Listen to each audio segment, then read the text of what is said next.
6-year-old Sarah Mitchell disappeared from her bedroom on Christmas Eve, 2005. 19 years later, a blonde woman walked into the church where her family held their annual vigil. Same blue eyes, same dimpled chin, but now 25 years old, carrying flowers and asking why everyone was crying over her picture. Then her mother checked the missing person flyer on the altar and realized the impossible. What Sarah remembered about those lost decades would reveal a truth more devastating than her disappearance. 6-year-old Sarah Mitchell disappeared from her bedroom on Christmas Eve, 2005. No footprints in the fresh snow. No signs of forced entry. No witnesses despite the family being gone for only 90 minutes at midnight Christmas service. The FBI classified her vanishing as one of the most baffling missing child cases in Ohio history, a mystery that transformed her parents into national advocates and turned their annual Christmas vigils into pilgrimages for families of missing children across America.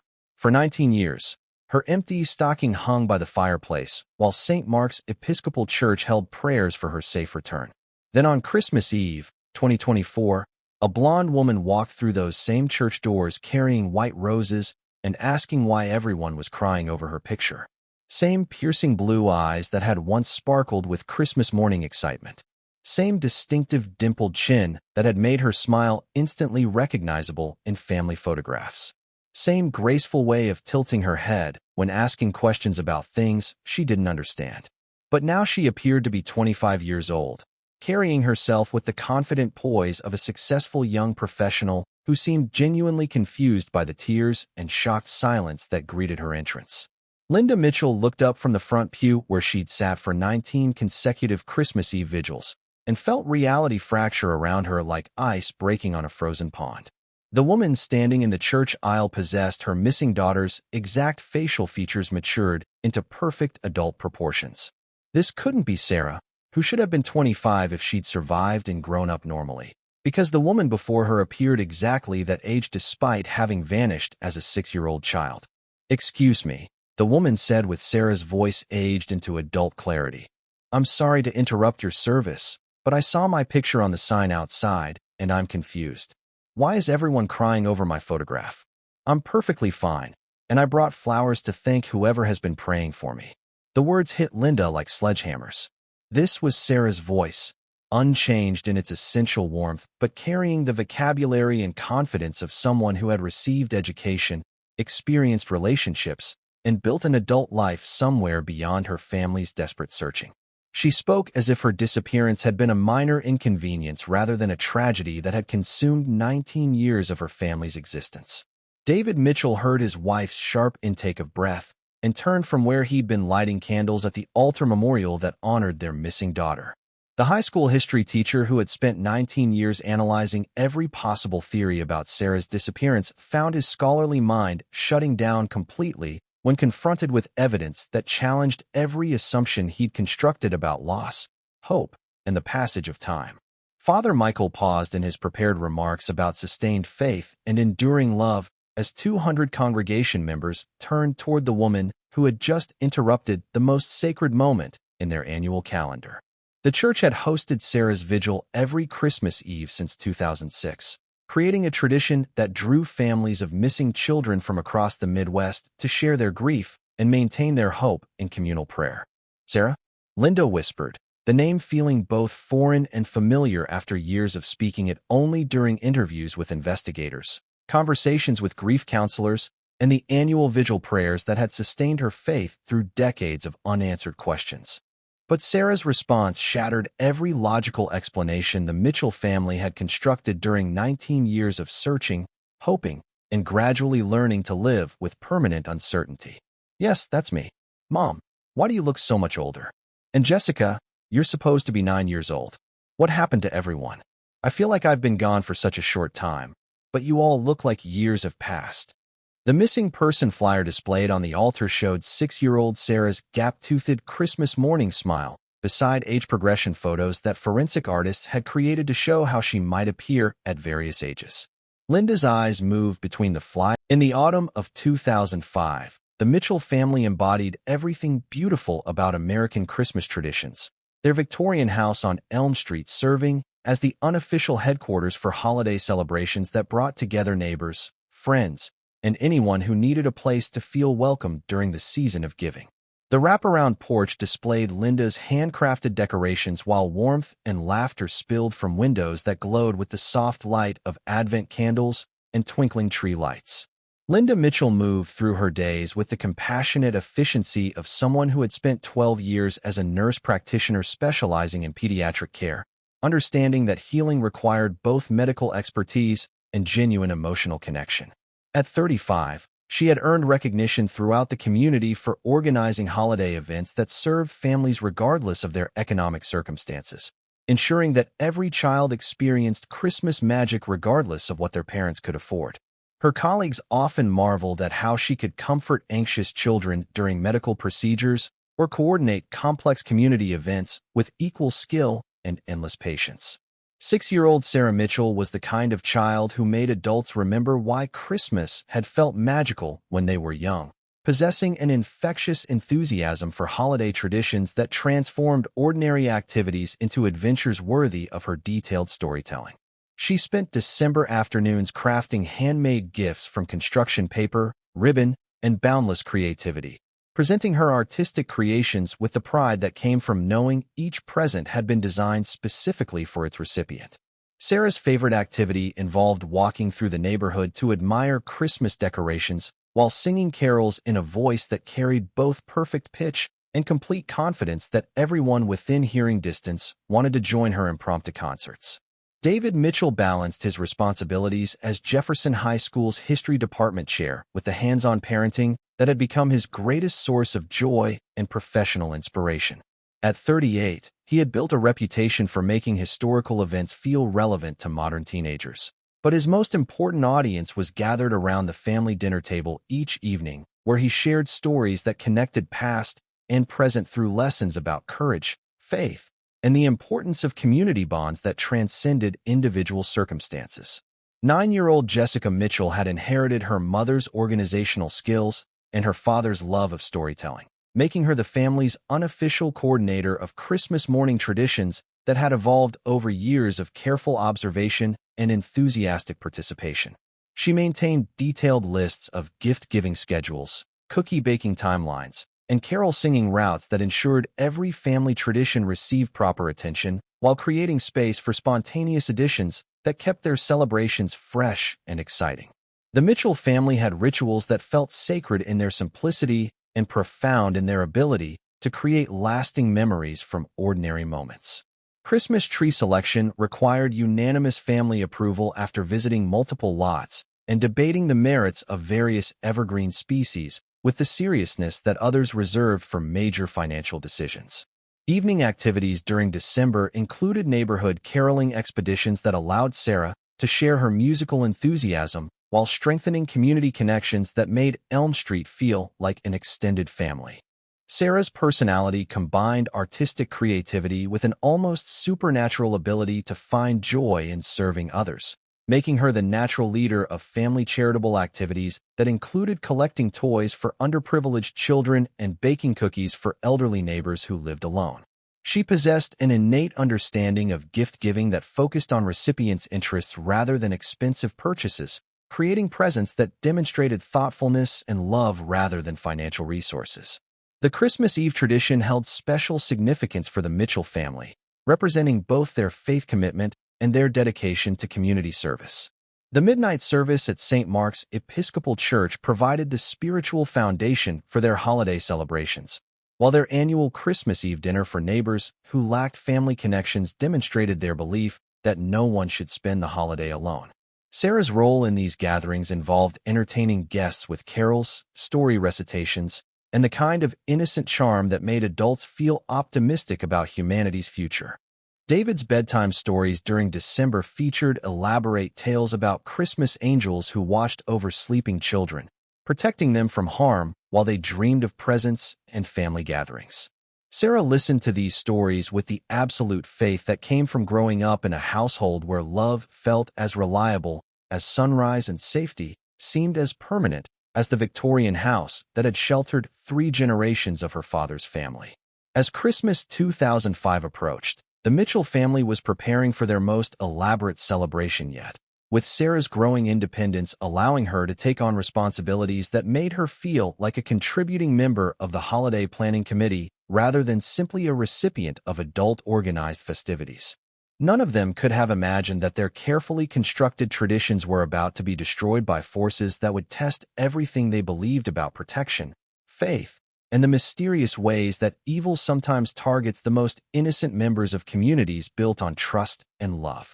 The Mitchell house on Christmas Eve 2005 glowed with the kind of magical warmth that made passers-by slow their cars to admire the Victorian home that had become Elm Street's unofficial symbol of holiday perfection. Linda's elaborate light displays created a wonderland of twinkling colors that reflected off the fresh snow blanketing their wraparound porch, while the scent of gingerbread cookies and mulled cider drifted from windows that revealed glimpses of a family preparing for their most sacred celebration of the year. The security measures protecting the Mitchell family reflected both David's cautious nature and the neighborhood's reputation as one of the safest communities in suburban Columbus. A comprehensive alarm system monitored all entry points, while motion-activated cameras covered the driveway and backyard areas that provided potential access routes for anyone with malicious intentions. The front and back doors featured deadbolt locks that required keys from both inside and outside, ensuring that even family members couldn't accidentally leave the house unsecured during their evening activities. December 24th, 2005 had delivered the perfect white Christmas that Ohio families dreamed about but rarely experienced, with gentle snowfall beginning around sunset and continuing through the evening hours when families across the community prepared for midnight church services. Temperatures hovered at a comfortable 28 degrees, cold enough to maintain the pristine snow cover, but warm enough for comfortable travel to St. Mark's Episcopal Church, where the Mitchell family had attended Christmas Eve services for the past 9 years. The evening's carefully planned schedule reflected Linda's nursing background and David's teacher organizational skills, creating a timeline that balanced festive activities with the practical requirements of getting 2 children ready for a late-night church service.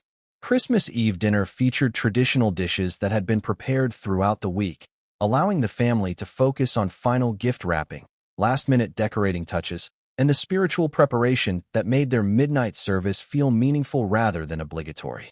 Sarah's bedroom had been transformed into a Christmas wonderland that represented the culmination of weeks of careful decoration and anticipation. Miniature Christmas lights framed her windows, while holiday-themed bedding featured angels and Christmas trees that created a magical sleeping environment. Her Christmas Eve pajamas were new, selected specifically for their comfort and festive appearance, representing the kind of special attention that made the holiday feel extraordinary for a 6-year-old who believed in Christmas magic with absolute conviction. The family's departure routine for church services followed protocols that had been established through years of community involvement and parental caution. All doors were locked and double-checked. The alarm system was armed with entry and exit codes that only family members knew, and exterior lights were left burning to maintain security while creating the welcoming appearance that neighborhood watch programs recommended for crime prevention. St. Mark's Episcopal Church stood 8 blocks from the Mitchell house, close enough for comfortable walking during pleasant weather, but far enough to require automobile transportation during winter evenings when snow and ice created hazardous conditions for pedestrians. The midnight Christmas service represented the spiritual climax of their holiday celebration, featuring candlelit carols, traditional readings, and communion that connected their family traditions to the broader Christian community that shared their faith and values. The neighborhood watch program that Linda had helped establish provided additional security through informal monitoring systems where residents kept casual observation over each other's properties during evening activities. Christmas Eve represented the program's most active night, with many families departing for church services during similar time periods, creating natural surveillance opportunities that had deterred criminal activity for the 5 years since the program's implementation. Father Michael's Christmas Eve services had drawn increasing attendance over his 10-year tenure at St. Mark's, requiring families to arrive early for preferred seating in the sanctuary that could accommodate approximately 300 worshipers during their largest annual gathering. The Mitchell family traditionally sat in the 4th pew from the front, a location that provided clear sight lines to the altar while allowing Sarah and Jessica to participate fully in responsive readings and carol singing. As 10:30 p.m. approached on Christmas Eve 2005, the Mitchell family completed their final preparations for the sacred service that would mark the transition from Christmas anticipation to Christmas celebration.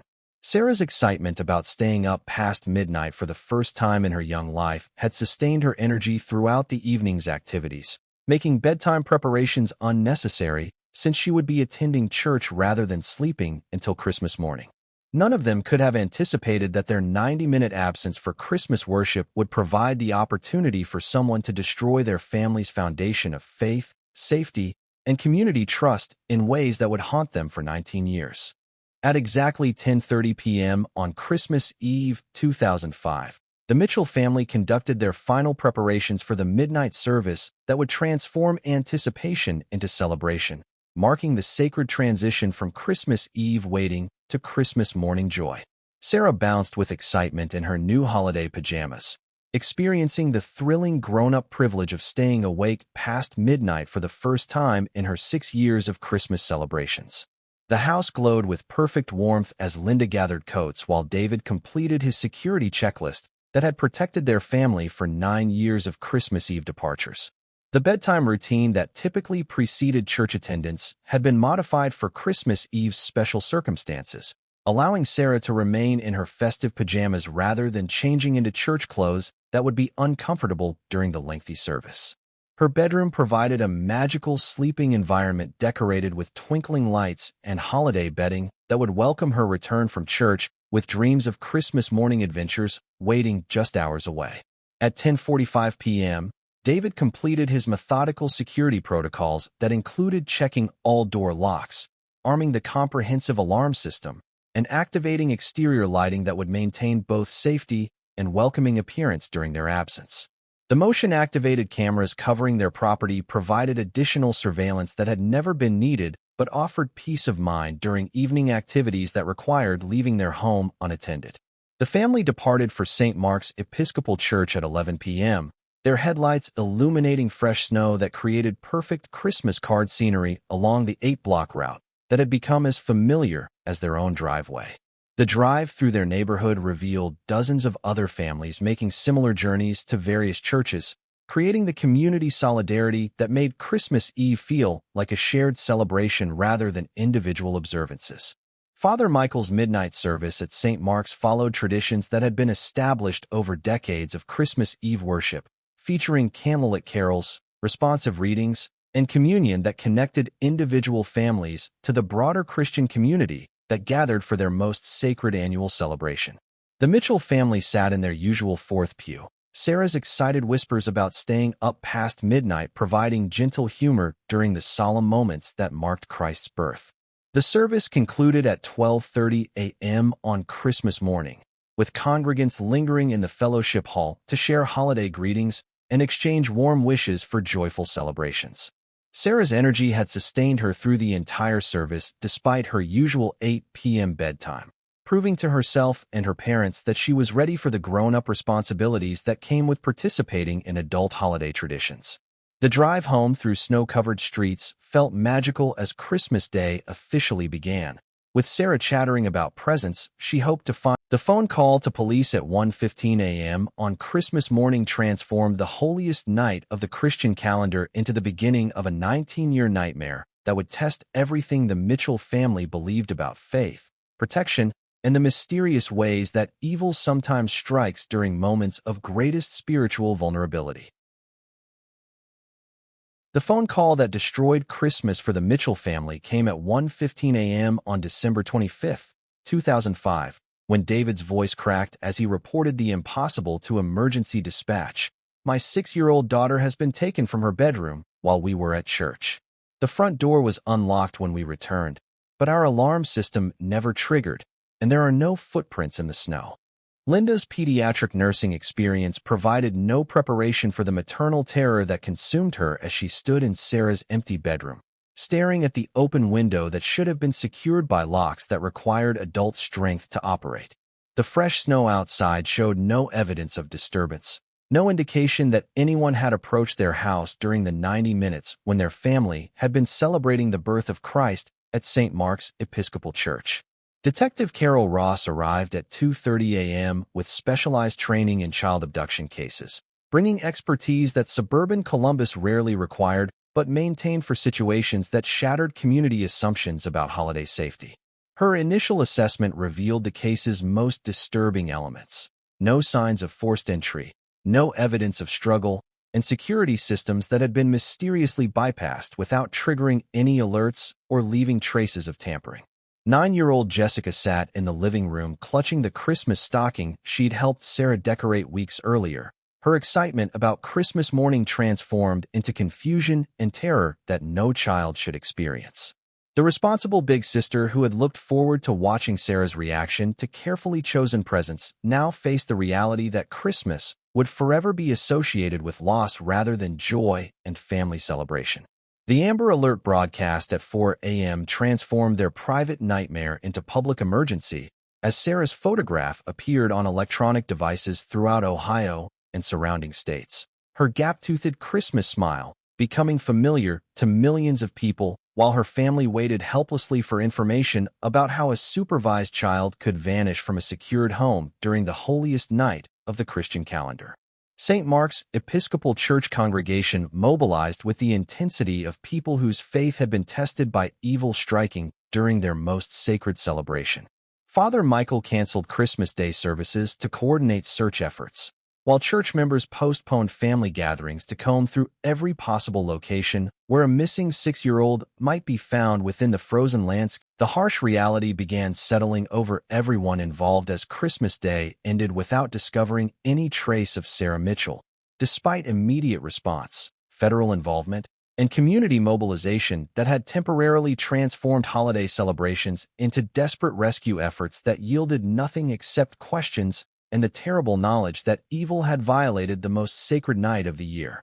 By February 2006, Sarah's Christmas stocking had become a shrine hanging above the fireplace that Linda couldn't bear to remove, its red velvet fabric and carefully sewn sequins serving as a daily reminder of the daughter who would never again wake up on Christmas morning with excited squeals about presents under the tree.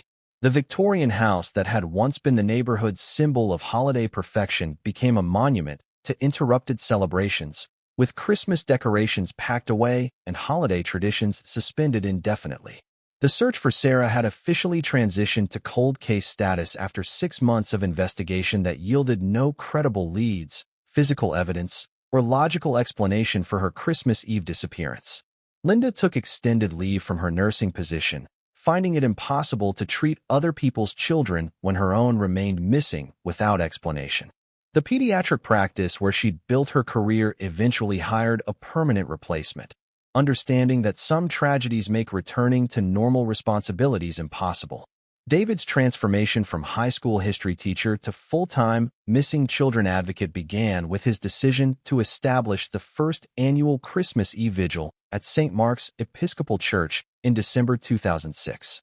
What started as a family memorial service evolved into a community gathering that drew other families of missing children, creating a support network that provided purpose while maintaining hope through shared prayer and mutual understanding of impossible loss.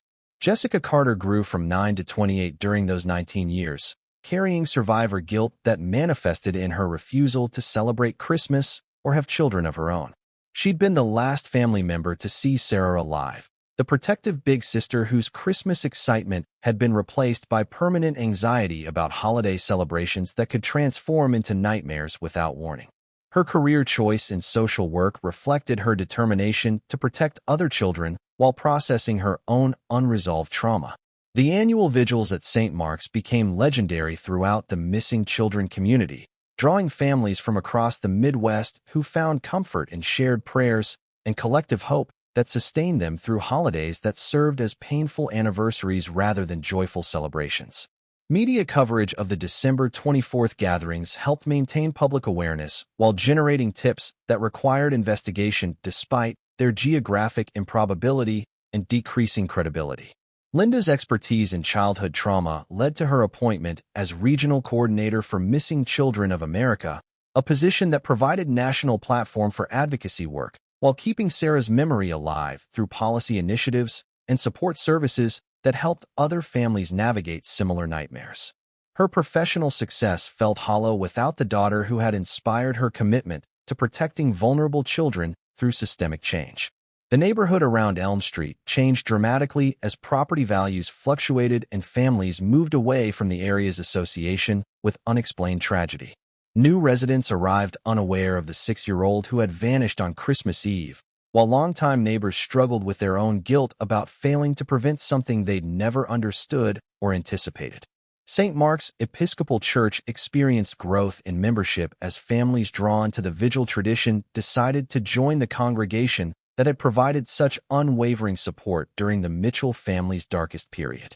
Father Michael's leadership during the crisis had earned him recognition throughout the diocese, though he considered his greatest accomplishment to be maintaining hope and faith for a family whose trust in divine protection had been shattered. By 2024, the Christmas Eve Vigil had become an institution that attracted over 200 attendees annually, including representatives from law enforcement agencies, missing children organizations, and religious communities throughout Ohio. The service featured readings, prayers, and candle-lighting ceremonies that honored not just Sarah, but all missing children whose families needed to believe that love transcended physical presence and that prayers could reach across any distance. The Mitchell family had learned to mark Christmas Eve with service rather than celebration, transforming their personal tragedy into communal healing that provided meaning to loss that seemed otherwise senseless. They had rebuilt their lives around Sarah's memory while maintaining the faith that had sustained them through 19 years of questions, hoping that someday their vigil would become a celebration of answered prayers rather than a memorial for enduring grief. The evening of December 24th, 2024 began with the solemn preparation that had marked 19 consecutive Christmas Eve vigils at St. Mark's Episcopal Church. Linda and David Mitchell took their familiar positions in the front pew, while Jessica sat beside them for the first time in 7 years, her husband providing moral support for the emotional service that honored her missing sister's memory alongside hundreds of other missing children. At 7:30 p.m., as Father Michael prepared to begin the opening prayers that had sustained their community through nearly 2 decades of shared grief, the church doors opened with their familiar creak. A blonde woman entered carrying white roses, her confident stride and adult poise immediately drawing attention from the congregation that had gathered to pray for missing children rather than celebrate their return. Linda felt her breath catch as she recognized facial features that had haunted her dreams for 19 years. The woman possessed Sarah's exact blue eyes, the same distinctive dimpled chin, and the graceful way of moving that had once made a 6-year-old seem to dance rather than simply walk through their Victorian house on Elm Street. "Excuse me," the woman said with Sarah's voice aged into adult clarity. "I saw my picture on the sign outside, and I'm confused. Why is everyone crying over my photograph? I'm perfectly fine, and I brought flowers to thank whoever has been praying for me." David's history teacher mind struggled to process evidence that challenged every assumption he'd constructed about loss, time, and the permanence of tragedy. The woman standing in their church aisle appeared to be exactly 25 years old, carrying herself with the confidence of someone who had received education, built relationships, and lived independently, while her family spent 19 years searching for a missing 6-year-old. Father Michael paused mid-sentence as 200 congregation members turned toward the impossible interruption. The altar display featuring Sarah's childhood photograph beside age progression images suddenly seemed prophetic rather than hopeful, as if forensic artists had somehow predicted this exact moment when their vigil would transform from memorial into miracle. "Sarah?" Linda whispered, the name feeling both foreign and familiar after years of speaking it only during interviews, therapy sessions, and the annual prayers that had sustained her faith through decades of unanswered questions. But Sarah's response revealed the devastating complexity that would soon emerge. "Yes, that's me. Mom, why do you look so much older? I feel like I've been gone for such a short time, but you all look like years have passed." The missing person flyer on the altar showed 6-year-old Sarah's Christmas morning smile, while the woman before them embodied the perfect realization of every age progression prediction. What she remembered about those lost decades would prove more devastating than her disappearance. Within hours of Sarah's impossible return, St. Mark's Episcopal Church became the center of the most devastating missing child resolution in modern history. Federal specialists arrived with equipment designed to verify identity and detect psychological manipulation, while Dr. Rebecca Walsh from the National Institute of Mental Health conducted tests that confirmed what seemed impossible. Sarah Mitchell had lived 19 years under a completely false identity. The breakthrough came when investigators examined Sarah's adult memories, which revealed a fabricated childhood with loving adoptive parents who had recently died in a car accident. Their deaths had triggered memory recovery sessions that gradually revealed suppressed recollections of her real family, the Christmas Eve disappearance, and the sophisticated psychological conditioning that had erased her original identity. DNA testing confirmed Sarah was indeed the missing Mitchell daughter, but psychological evaluation revealed the devastating truth. She had been raised by a wealthy couple who specialized in child identity theft, purchasing stolen children from trafficking networks and creating elaborate false histories that included forged documents, manufactured memories, and complete personality replacement. The criminal investigation exposed an international network that targeted children from loving families, using advanced psychological techniques to erase traumatic kidnapping memories while implanting false life histories. Sarah's captors had been model parents who provided excellent education, emotional support, and genuine love while building her entire existence on stolen childhood and fabricated identity. Sarah's integration back into her real family required extensive therapy to process 19 years of unknowing captivity. The woman who had lived successfully as someone else faced the impossible choice between comfortable false memories and traumatic truth, while the Mitchell family struggled to rebuild relationships with a daughter who felt like a stranger carrying their child's face. The trafficking network's prosecution led to dozens of arrests and the identification of other victims living false lives throughout the country. Sarah's courage in pursuing recovered memories despite psychological trauma helped rescue children who had been missing for decades, proving that some disappearances transcend conventional understanding of kidnapping and venture into complete identity theft. For the Mitchell family, the miracle of Sarah's return came with the devastating knowledge that their daughter had been raised by criminals who loved her while profiting from stolen childhood. The Christmas Eve vigil that had sustained their faith for 19 years finally ended not with celebration, but with the complex process of learning to be family again with a daughter who remembered loving different parents more clearly than she remembered them. One 6-year-old believer who trusted Christmas angels proved that even faith-centered families couldn't prevent disappearances that erased memories and stole identities through psychological manipulation beyond human understanding. Sarah Mitchell believed Christmas Eve meant midnight services and family prayers, not 19 years of living as someone else in dimensions where traffickers create false lives from stolen childhoods. Her impossible return exposed how missing children investigations fail when confronted with criminals who operate beyond traditional kidnapping into complete identity replacement and memory theft. The vigil prayers answered after 19 years became evidence that some disappearances transcend our understanding of psychological control and sophisticated child trafficking networks. Those lost decades living as different person revealed trafficking technologies that law enforcement never imagined. Proof that when children vanish completely, they might return carrying evidence of criminals who steal not just bodies, but entire identities, memories, and life histories. How many other missing children have been living false lives through psychological manipulation by trafficking networks who specialize in identity theft and memory replacement? What happens when our search methods become useless against criminals who erase traumatic memories instead of hiding physical victims? Can missing children cases be solved when the victims themselves don't know they were stolen and raised under completely fabricated identities? Tell us. Have you noticed adults who seem uncomfortable discussing childhood memories or family histories that don't quite add up to their current lives? Hit subscribe and the notification bell, because